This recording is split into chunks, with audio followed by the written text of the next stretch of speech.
February. GC, why don't you stand up and sing? It's gonna be fun. I'm gonna get sweaty. You're gonna get sweaty. Here we go.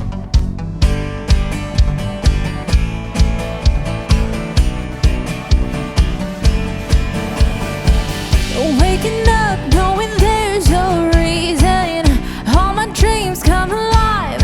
Life is for living. With you, I made my decision.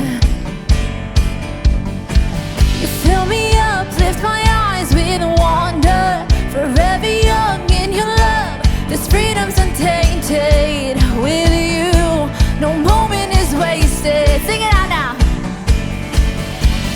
See the sun now bursting through the clouds, black and white, turning color all around. All is new in the Savior I am found. Yeah. This is living now. Oh, this is living now.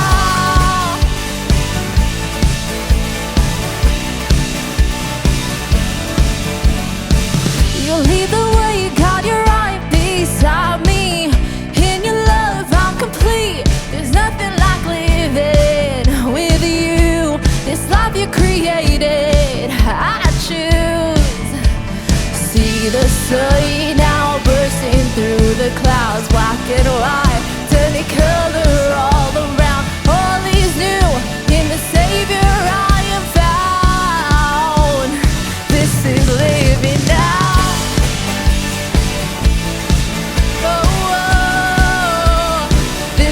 Living now. Sing this part right now.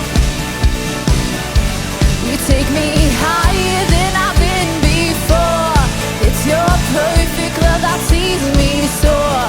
God, your freedom is an open door. You are everything I want and more. All right, come on, let's see your hands. Everybody sing it out. See the sun now bursting through the clouds, black and white, turning color all around. All is new in the Savior I am found. Sing it again. Oh, see the sun now bursting through the clouds, black and white, turning color all around. All is new in the Savior I am found. This is living now.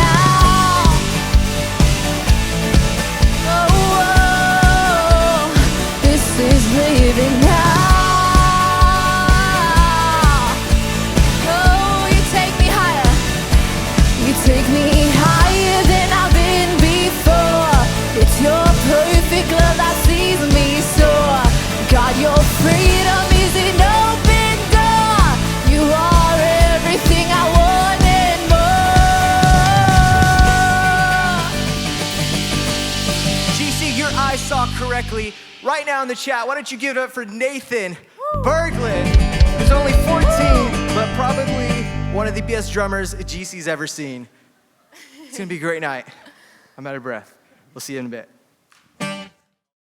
GC, welcome back to another week of GC Online. So good to have you guys jumping in, tuning in, sitting in. It's another week of GC Online. Guys, I've had the most amazing last 2 weeks for multiple reasons, but one of them in particular, if you go back into the videos, you'll notice this. And if you haven't noticed it, thank the Lord. If you've seen me in person, you probably noticed it. So if you haven't noticed, this is what was going on. Guys, for literally, how long was it? It was from the end of summer, right? Yes, from the end of summer, right after GC camp, to literally 2 weeks ago. My eyes have been literally completely, they've been so dry and peeling so bad. I literally I would wake up because my eyes, the skin around my eyes would literally be hurting because my skin was peeling so bad. And it was because I use this thing, if you've heard of it, Curology, which it's been good. I mean, I bought into the Instagram ad. I'll admit it. I bought in, I saw it, and I was like, hey, it's going to give me clear skin. But I had no problems with it. But what happened was that when I would start running in the mornings, I would forget to wash my face. And so I'd be sweating, and all that medicine that was only for my skin would go on my eyelids. And literally, I have some photos. Look at these photos. It is disgusting. It is so nasty. That's how they would look in the mornings. And I would I'd have to literally scrape off all that dead skin off of my eyelids because it was so much. It was so nasty. So hopefully that's already gone. Spare you from that. But what was so great was I went to a dermatologist nearby, and they were like, oh, yeah, we know what that is. They gave me this cream. Guys, this thing was like magical. Literally, now I don't even need to have this cream on my eyes anymore because it like literally snapped it back just like that. Like my skin, I feel like my eyelids are softer than they have ever been in my life now. And it's pretty crazy because I suffered through this for months. What is that? How many months is that? Is that over 6 months? Yeah, for over 6 months, I just was trying to do it on my own. I was over here putting on like lotion on my eyes. I was doing everything. Like Victoria was like giving me these fancy eye creams. We went through like $40 worth of eye cream. And then all it turns out I needed was this $4 hydrocortisone bottle for my eyes. Crazy. And literally this entire time I've been suffering through, I literally had like open wounds on my eyes under here between these little like the wrinkles in your eyes. It was brutal. So I've had a great couple weeks, guys. This has been amazing. My eyes are feeling great. I feel great now. Like now when I wake up, I don't feel like my eyes are like heavy, like giant bags on my face. Like I actually feel good. And I had a great last 2 weeks because last week, guys, we had an amazing time with the high school guys and middle school guys. I thought it was pretty great. We had everybody stepping up. We had people sharing things. I learned more about you guys this last week than some of you guys knew about each other. It's crazy. I mean, I remember Jackson Venti and Benjamin Venti. They both said something about each other that they didn't even know that they knew about each other. It was the craziest thing. And then I learned that Wyatt became best friends with Jared because Jared was running around by a pond with a Lego boat, I think it was. Was that a Lego boat? Ship. Wyatt's sitting right here. It was a Lego ship, like a spaceship. So he had a Lego spaceship, and they became best friends because of that. And it's pretty crazy because we went through this whole series this last month of January. We went through how to love difficult people, how to think about difficult people, how to believe about difficult people, and then we talked about the last thing, what kind of impact we can have on any person. And the most interesting thing, Nathan Berglund, we had his worship set. You guys just heard that he was playing amazing, amazing worship set. And I learned on this past Tuesday that Nathan literally, this is the only reason he started playing drums. This reason alone. His buddy was like drumming on like desks and stuff like that. And he thought it sounded kind of cool. So he was like, oh, well, let me try it. And so he literally was started like drumming on his desk, like whatever. And then lo and behold, he literally now was playing for GC worship, playing on the drum kit. Crazy stuff. And so with that in mind, one of the things you need to notice there is that it wasn't like he had this crazy rock star who could play drums like crazy. It was like, Nathan, you're called to it. And like have like crazy rocker hair that I imagine when I think of a drummer. His friend was just tapping on a desk. He didn't even tell him drumming was cool. He didn't say anything else, but literally just drumming on the desk. And that was enough to influence Nathan for the rest of his life. And so we really leaned into this last week talking about how such small little decisions can make such a big difference. Even Wyatt and Jared, they became such close friends, and they said it was because of the little tiny things that they did and that they said between one another. The little fun things and even the most annoying things when Jared spilled his, I think it was a milkshake, all over Wyatt's carpet. Probably didn't even clean it up, honestly. But despite all those things, instead of those things either bringing them apart, it always brought them closer together. Is those little tiny things. And so what I encouraged the guys, and I encourage you guys in the same, is when it comes to how you're acting in your day-to-day, understand, never forget, that every single thing you do affects people around you, the smallest little things, people that you don't even know.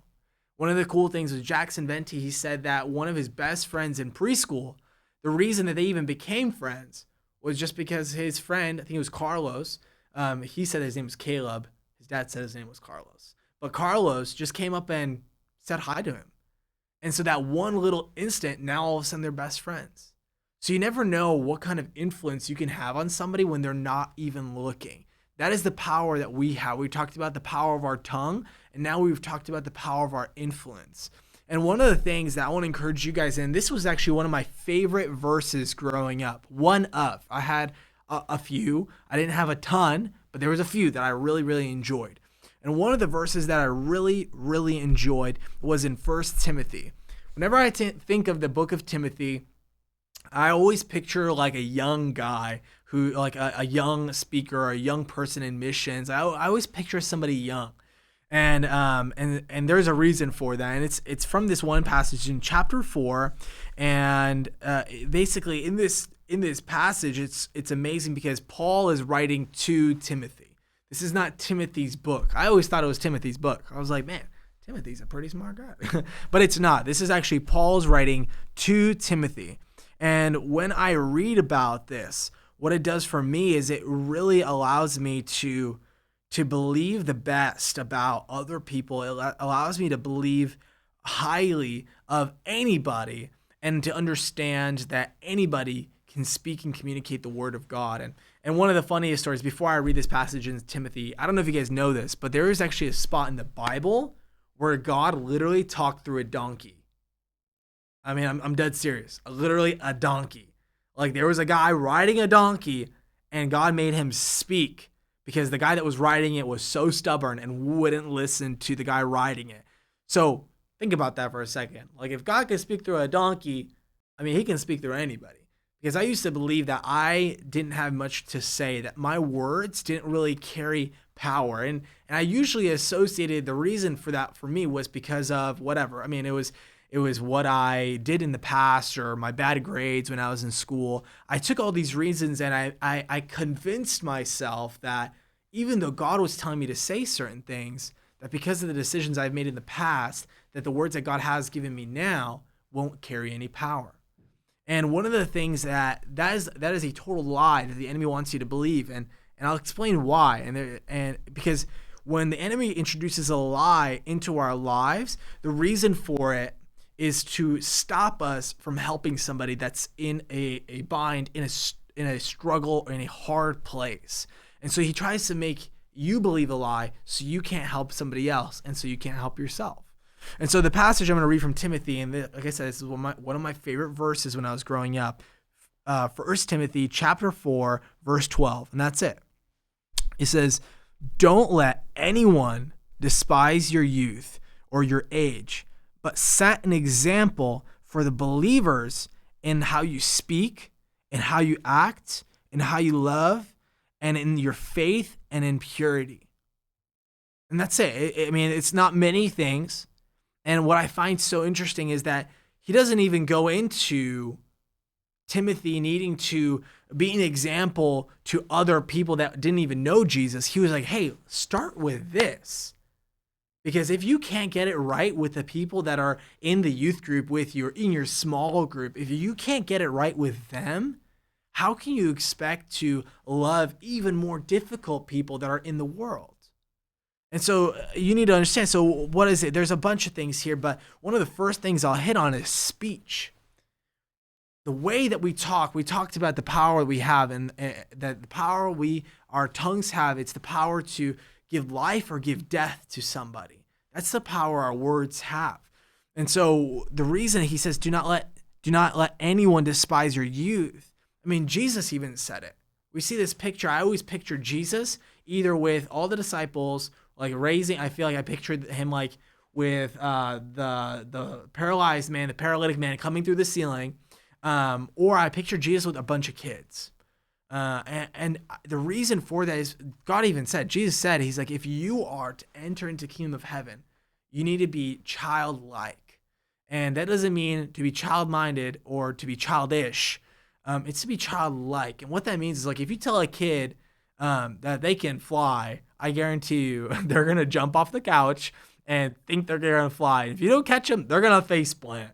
And the positive thing of that is that when God tells us something, he's never going to challenge us to something, to do something, or to act a certain way to hurt us. Everything that God challenges us to, if he's telling you, like theoretically, if he's like telling you that you can fly, God's like, hey, you can do all things with me. Like whatever you decide to do with me, I'm going to be there with you. That's what God says. He means it. And so he's not going to let you leave you out to dry when you decide to do something crazy and like tell your friend about Jesus or whatever it might be. But the first thing we need to do, the first thing we need to get right is to be an example to one another. Because we talked about last week the influence we can have on anybody that's walking around. But I really want to focus on the influence you can have on the people that are in your small group, people that are in GC, people that are, if you're in CCS, in the City Christian, the people that are in church, doesn't matter. And the craziest part is that when he's saying this to Timothy, the reason he told this to Timothy is because Timothy was actually in charge of a church that he was like the youngest person there, and he was in charge. There's all these older people, like much, much older than him. So imagine you being in charge of like collective, okay, for example. You're in charge of collective, and you have all of these like college age people, some people that are already married, some people that have kids and kids on the way, and you're in charge. I mean, that's got to be kind of like nerve-wracking. It's like, well, I don't think I should be up here. I think maybe one of the people out there, since they're closer to their own age, they should be the ones up here preaching or something.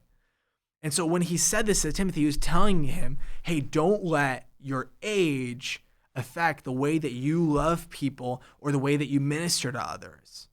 And so when we set an example, we start it now. We don't wait till we're older. The biggest lie is that, well, while you're a kid, like just be a kid. Or you might hear your like somebody's parent, like you have like a crazy screaming kid in the mall or something, and they're just screaming like crazy. Like I saw this video. This was insane. Okay, this mom's kid literally screamed on an entire 12-hour flight straight. Like did not stop screaming for 12 hours. And he was like shaking the chair on the airplane, like losing it. And the mom, all she could say was, well, you're just a kid. It's like, no, that is not an excuse. And the same thing goes for us. When it's so easy for us to just, not even try or whatever it might be, when other people aren't living to that higher standard, it can be easy for us to give into that same way. But Paul is saying, he's like, hey, if you're young, it matters even more how you talk, how you conduct yourself, how you love other people, the way you believe, and your purity. It matters even more because people, a lot of times, all they can see is your age. But if you can begin to walk in these things, that you're making sure your speech is proper, that your conduct is good, and that you love people well, and you have faith, and you're walking in purity, these 5 things, you'll begin to see how it doesn't even matter how old you are. You'll find yourself in places where maybe even your parents will invite you to come and sit when they have their friends over, and like they'll be asking you questions. You'll be surprised. Because Jesus, he was 12 years old and he was in the synagogue teaching. He was teaching the older people that were there, teaching the Pharisees. That's crazy. And so the same way, I want to encourage you guys, like there are so many opportunities for you to love in the world. We talked about that. So many influences that you can walk in. But what I want you to get right first is how are you influencing the people in your group? How are you influencing them? Because we can get on each other's nerves. I know that sometimes, I'm sure Wyatt was not happy when Jared spilled the milkshake all over his carpet and then just dipped or something. I don't know if he cleaned it up. Did he clean it up?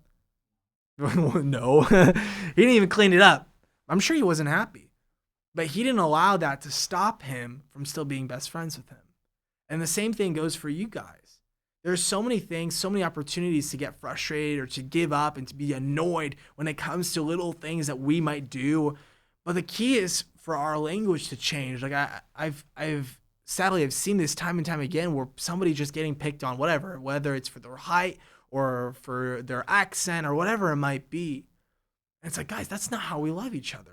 You're tearing somebody down in something that is actually making them who they are and makes them so unique. And so I want to encourage you to just start doing that. Just even when you're going to go into your groups, we're going to have some questions for you, some discussion. And within these questions and discussion times, make sure that you really take some time. And the same way last week, guys, high school guys, middle school guys, the same things that you said up there about each other. Don't wait for me to put you in a chair to say those things. You believe those great things about one another. I was totally shocked when Jackson was like, if I had to describe Jacob Newton, I'd say that he's wise. Jacob Newton didn't even know that he thought that about him. So don't wait for me or some other leader to put you on a chair and tell you like, oh, what do you think about this person? If you think something good about somebody, say it. Don't hold it back. Because when you begin to say those things, you'll begin to see how much of an impact that has on their lives. And so GC, I love you guys so much. I'm so excited to see you guys begin to impact your friends, your city, this city and this area, but it's all in those little things. I want to remind you. And so when you have a choice and you have decisions to make, whether you're going to get frustrated with somebody and say something out of a rash spot and partner with the enemy, or begin to partner with God and declare truth about what that person, who that person is. And so GC, I love you guys. I'll see you guys next week. Enjoy your group time. Don't forget about Thursday night prayer. I'm going to be there. Wyatt's probably going to be there. We're all going to be there. It's going to be a good time. So I'll see you guys soon. Peace out.